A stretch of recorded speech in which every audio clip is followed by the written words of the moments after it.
welcome back to my channel. So today I'm gonna deal with soccas again, but I'm gonna make one big cracker-like one instead. And I'm gonna show you what I use. And then later on when I make it, I'm gonna do this as part of an appetizer plate. So I'm gonna show you this and then I'm gonna show you what else I include. So this time I have my chickpea flour and I'm gonna be putting a little bit of olive oil, salt, and I'm gonna add some water. I did not exactly pre-measure this time, so I'm just going to incorporate the water until I get a consistency that I like. The herbs that I'm going to add are some dried oregano and some thyme. Okay, so what I'd like to do first, I'm just going to add the water to my chickpea flour.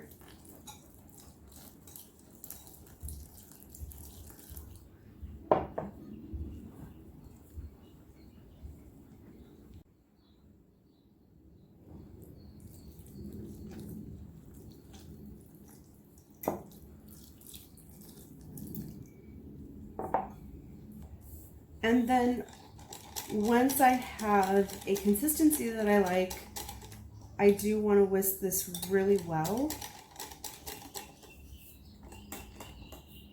And I'm going to add some olive oil.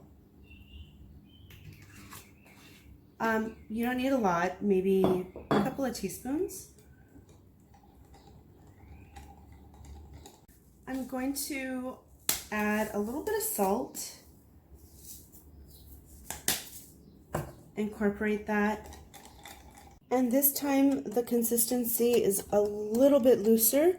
In the meantime, I am going to prepare some tabbouleh salad minus the bulgur, which is a cracked wheat. So I have some tomato, cucumber, curly parsley, Italian flat leaf parsley, mint, green onion, and I'm going to use lemon juice as well as extra virgin olive oil, salt, and pepper.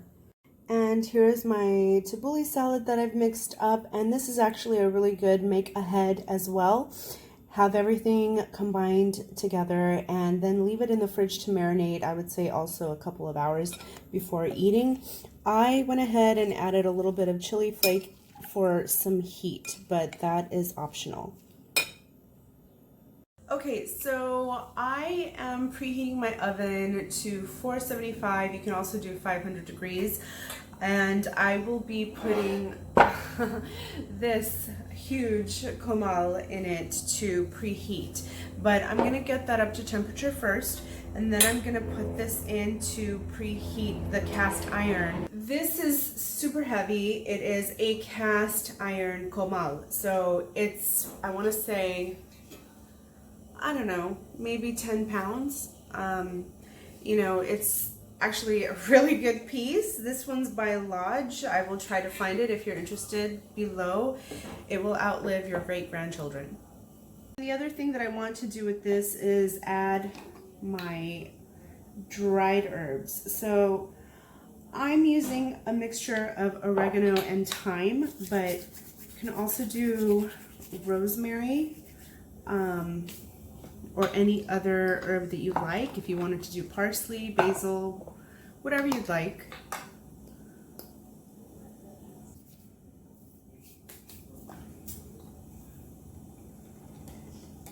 Okay, so my comal has been preheating and I took it out to put some oil, and I'm using safflower oil because it's a high heat oil.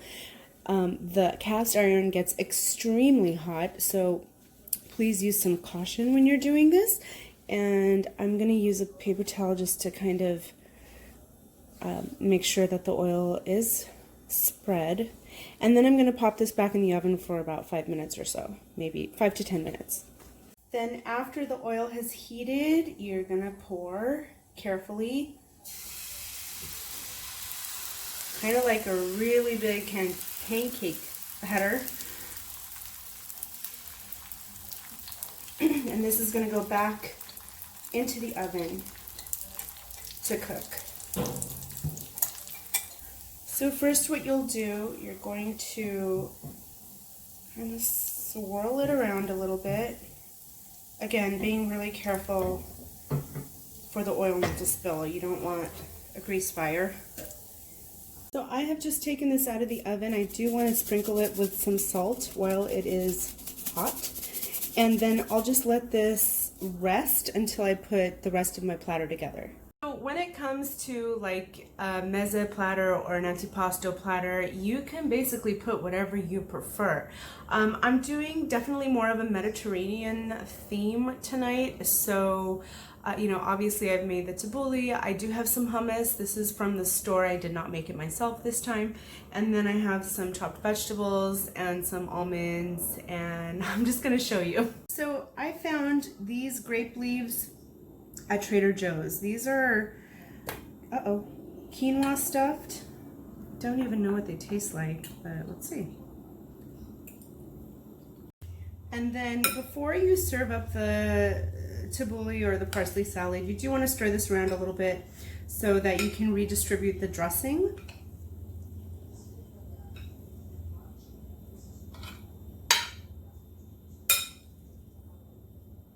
Okay, so this is my socca. I did wait until it was fairly golden brown. It is not exactly cracker-like as I was hoping for, but it still, I think, can hold its shape. So I'm going to cut this into strips. Instead of using pita bread, it's going to be some socca flatbread. Okay, so we have our chopped vegetables, our hummus that I dressed up with a little bit of extra virgin olive oil, paprika, sesame seeds, and oregano, some Marcona almonds. I did slice up an avocado and I drizzled some lemon juice to prevent discoloration. And then I have my tabbouleh salad, and then these are store-bought dolmas. This particular one is made with quinoa, and I happened to find it at Trader Joe's. And then I did cut the socca into pieces to eat with our appetizer platter. So it's not quite as crispy as I had hoped, but it is pretty good. It stays, you know, flat, and keeps its shape. It's just chewy. So other suggested items that you can use to this would be roasted red peppers. You could do baba ganoush, which is an eggplant spread. You could do something else called ivar, which is like a roasted red pepper and garlic spread. That happens to be Eastern European, like Croatia, Serbia, etc. Marinated artichoke hearts would be another good one. Olives, and there are plenty of different ones to choose from. This is quite a vegetarian meal tonight, but if you wanted to add some more sustenance, you can do a separate plate with some charcuterie items, so salami, ham, you know, other kind of deli type of items. Thank you so much for watching. I hope you enjoyed this video. I hope you picked up a couple of tips. Please remember to like and subscribe to my channel, and I will see you all next time.